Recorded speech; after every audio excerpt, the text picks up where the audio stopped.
Hai semua. Hari ni kita nak buat Nagasari pisang. Mula-mula kita didihkan 2 cawan santan segar. Kita guna api sederhana. Masukkan garam setengah sudu teh. Masukkan 7 sudu gula. Kita kacau dia.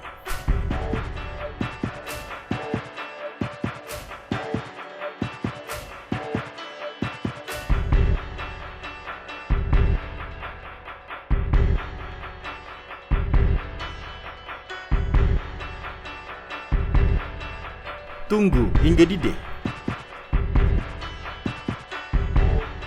Kita kacau lagi.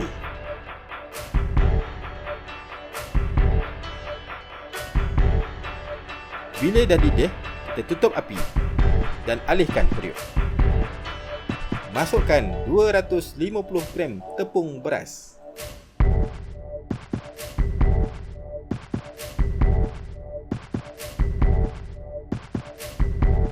Masukkan santan tadi, sikit-sikit. Bancuhan jangan pekat sangat atau cair sangat.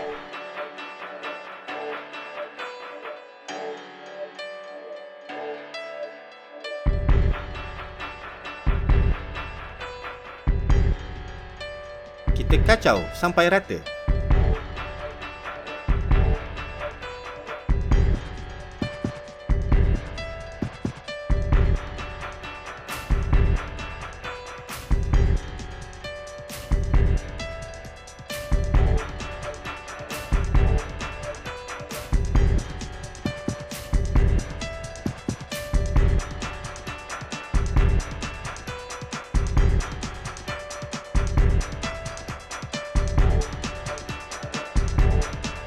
Daun pisang yang kita dah potong kecil-kecil tu, kita layur atas api.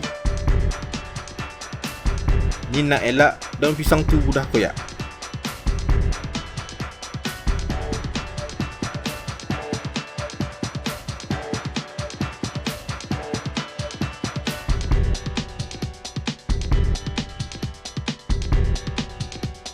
Tuang bancuhan tepung tadi atas daun pisang.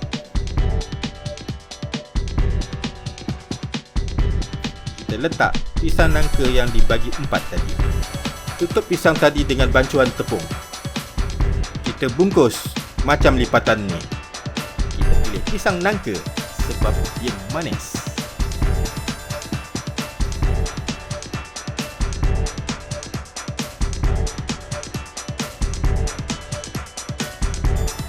Didihkan air dan kukus selama 40 minit.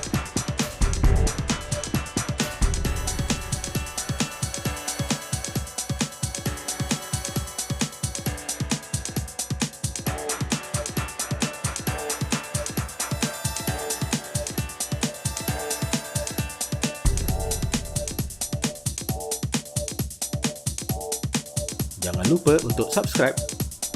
Selamat mencuba.